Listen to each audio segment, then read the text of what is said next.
Hello, আসসালামু আলাইকুম বন্ধুরা, সবাই কেমন আছেন? আজকে আমি আপনাদের কাছে কম্পিউটারের সুপার ৫টা ট্রিক্স নিয়ে আলোচনা করব। তো চলুন শুরু করা যাক। তো প্রথম ট্রিক্সটা হচ্ছে, আমরা ধরুন আমি ফাইল ম্যানেজারে চলে গেলাম কম্পিউটার থেকে।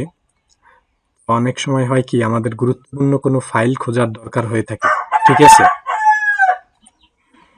এই ফাইল খোঁজার জন্য আমাদেরকে অনেক ঝামেলা পোহাতে হয়, ঠিক আছে? দেখা যায় কি, অনেক সময় আমাদের হাজার হাজার ফাইল থাকে আমাদের ডেস্কটপ কম্পিউটারে অথবা ল্যাপটপে। তো সেখান থেকে নির্দিষ্ট ফাইল কোনটা, যে কোনো ইমেজ হতে পারে অথবা যে কোনো ফরম্যাটের ফাইলই সেটা হোক, সেটা পাওয়ার জন্য আমরা একটা সহজ কিবোর্ড শর্টকাট ইউজ করতে পারি। এজন্য আমরা কিবোর্ড থেকে দিয়ে দেব অল্টার পি।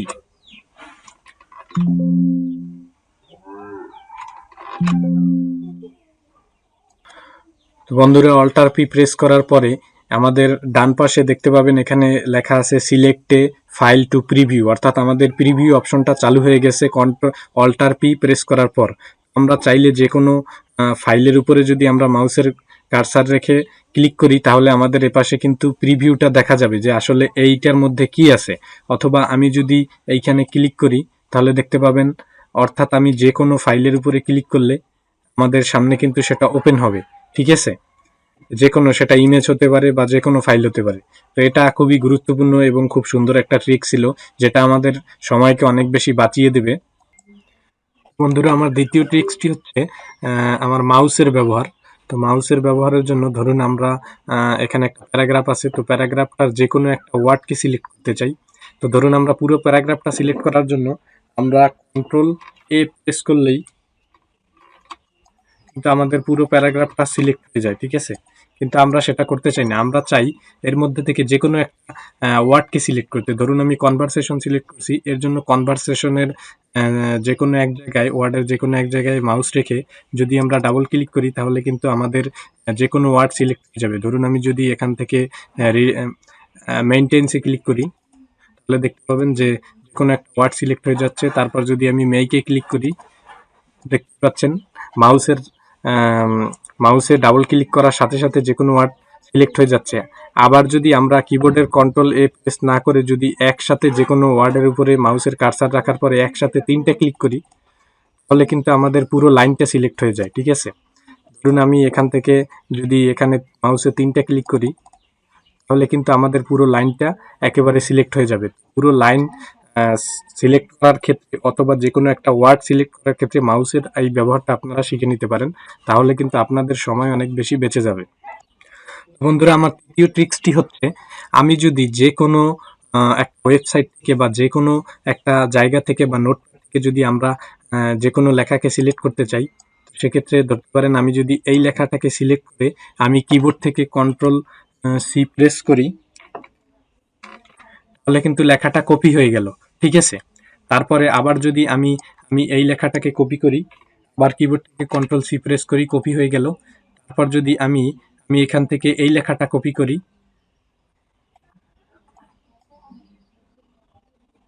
ধরুন আমি এখান থেকে এই লেখাটা কপি করব। এখন আমি যদি এইটা এমএস ওয়ার্ডে নিয়ে কন্ট্রোল ভি ইউজ করে যদি আমি পেস্ট করি, তাহলে দেখতে পাবেন আমি সর্বশেষ যে লেখাটাকে কপি করেছিলাম সেটা পেস্ট হয়ে গেছে। কিন্তু আমি সেটা চাচ্ছি না, আমি চাচ্ছি আমি অনেকগুলো লেখা কপি করব এবং যেখানে যেটা বসানো দরকার সেটা সেখানে বসাবো। এর জন্য আমাদেরকে একটা কাজ করে নিতে হবে, সেটা হচ্ছে আমাদেরকে একটা কিবোর্ডের একটা শর্টকাট ট্রিক্স ইউজ করতে হবে। সেটা আমি আপনাদেরকে দেখিয়ে দিই। ধরুন আমি এটা আগে ডিলিট করে দিই। তা আমি আবার আমার সেই লেখার জায়গায় চলে যাই। ধরুন আমি আমি এখান থেকে এই লেখাটাকে সিলেক্ট করে নেই।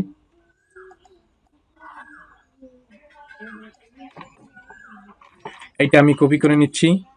এরপরে আমি এখান থেকে এই লেখাটাকে কপি করে নেই। এরপরে আমি এই লেখাটাকে কপি করে নেই।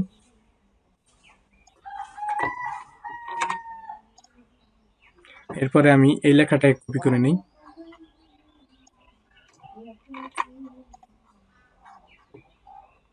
তারপর আমি এখান থেকেও কিছু একটা কপি করে নেই। বন্ধুরা, অলরেডি কিন্তু আমার 4-5টা কপি হয়ে গেছে।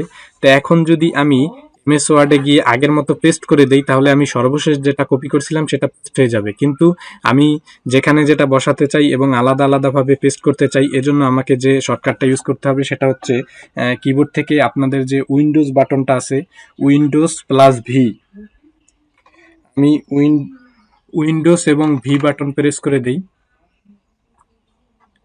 উইন্ডোজ এবং ভি বাটন প্রেস করে দিলে দেখতে পাবেন যে আমার এখানে কিন্তু কিবোর্ড হিস্টোরিটা কিন্তু চলে আসছে। আমি এতক্ষণ যা যা কপি করছিলাম সবগুলো কিন্তু এখানে চলে আসছে, ঠিক আছে। আমি যদি চাই এখান থেকে, আমি সর্বশেষ কপি করছিলাম এই লেখাটা, ঠিক আছে, আমি এটা চাচ্ছি না, আমি চাচ্ছি এই লেখাটাকে আমি পেস্ট করতে।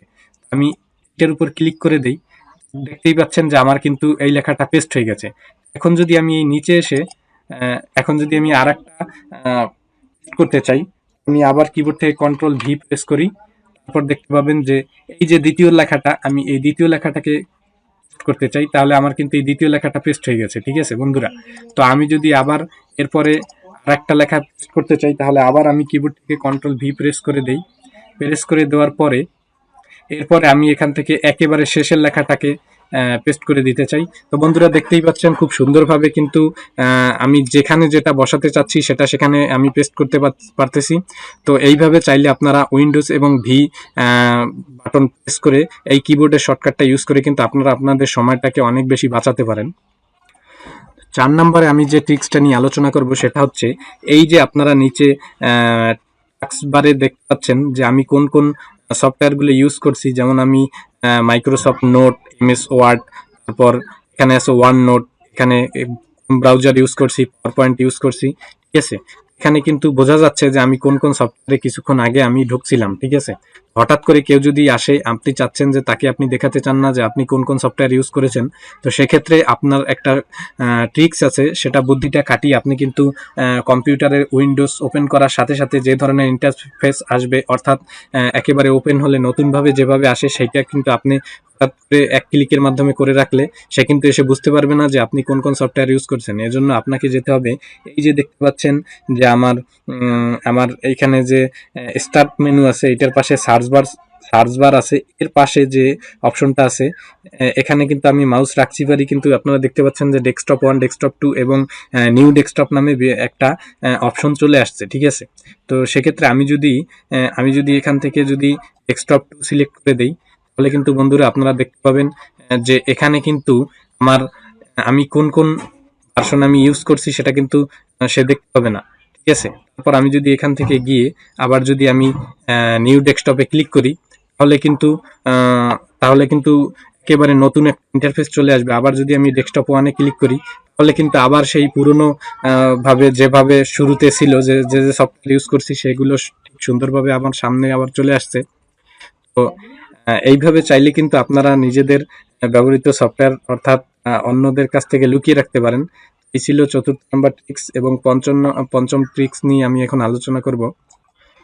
বন্ধুরা, আমার 5 নম্বর ট্রিক্সটি হচ্ছে, আমরা যদি যে কোনো ওয়েবসাইটে আসি, তো সেখানে অনেকের নাম দেওয়া আছে, অথবা যে কোনো একটা রেজাল্ট শিটে আসি, সেক্ষেত্রে হাজার হাজার রোল থাকে, হাজার হাজার নাম থাকে, সেখান থেকে কিভাবে আমার কাঙ্ক্ষিত রোলটি অথবা নামটি আমি খুঁজে পেতে পারি, সেজন্য আমরা কিন্তু কিবোর্ডের শর্টকাট ইউজ করে খুব ইজিলি ভাবে কাজটা করতে পারি। এজন্য আমরা যেটা করব সেটা হচ্ছে কন্ট্রোল কন্ট্রোল এফ প্রেস করব। কন্ট্রোল এফ প্রেস করলেই বন্ধুরা, কিবোর্ড থেকে কন্ট্রোল এফ প্রেস করার পরে আমাদের সামনে এখানে কিন্তু একটা সার্চ বার চলে আসবে, ঠিক আছে। এখানে গিয়ে আমরা যদি এখানে লিখি, ধরুন বার্ষিক প্রতিবেদন,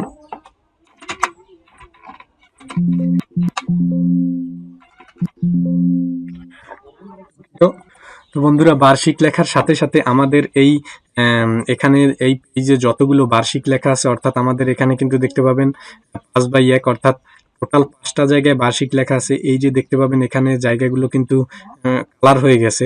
এই যে বার্ষিক, ত্রিমাসিক, বার্ষিক, এরপর আছে বার্ষিক ক্রয় পরিকল্পনা, বার্ষিক কর্ম সম্পাদন চুক্তি, বার্ষিক প্রতিবেদন, বার্ষিক কর্ম সম্পাদন চুক্তি, অর্থাৎ বার্ষিক লেখাগুলো যেখানে যেখানে আছে সেখানে কিন্তু সিলেক্ট হয়ে গেছে, ঠিক আছে। এরপর আমরা যদি মনে করেন যে কোনো একজনের নাম খুঁজতে যাই, ধরুন আমি লিখলাম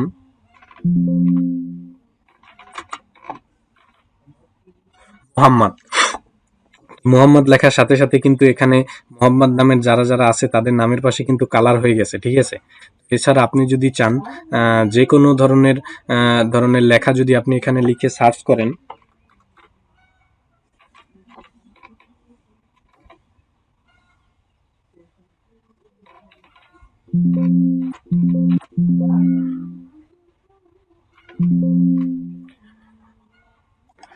বন্ধুরা এখন আমি আপনাদেরকে একটা রেজাল্ট শিটকে কিভাবে যে কোনো একজনের রেজাল্ট ইন্ডিভিজুয়ালি বের করা যায় সেটা আমি আপনাদেরকে দেখাবো। তো সেখানে রেজাল্ট শিটে আসার পরও আপনারা কিবোর্ড থেকে কন্ট্রোল এফ প্রেস করার পরে এইভাবে একটা সার্চ বার দেখতে পাবেন।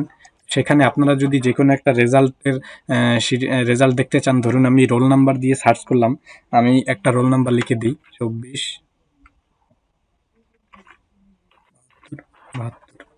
তো বন্ধুরা দেখতেই পাচ্ছেন, আমি যদি আপনাদেরকে দেখাই যে এই যে কিন্তু আমার সেই রেজাল্টটা চলে আসছে 2472। আমি যদি অন্য আরেকটা রোল নাম্বার দিয়ে সার্চ দেই,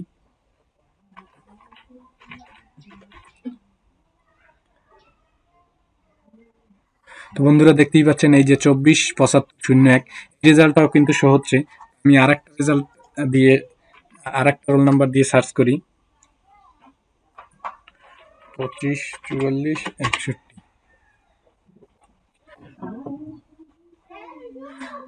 বন্ধুরা দেখতেই পাচ্ছেন এই যে কিন্তু সবুজ হয়ে গেছে, অর্থাৎ আপনি যত বড় রেজাল্ট শিটই হোক না কেন, আপনারা শুধুমাত্র এই কিবোর্ড শর্টকাট ইউজ করবেন, কন্ট্রোল এফ প্রেস করার পরে যে কোনো ওয়েবসাইট হোক অথবা রেজাল্ট শিট হোক, সেখানে আপনাদের সামনে একটা সার্চ বার শো করবে। যদি সার্চ বার হিডেন অবস্থায় থাকে তারপরও শো করবে।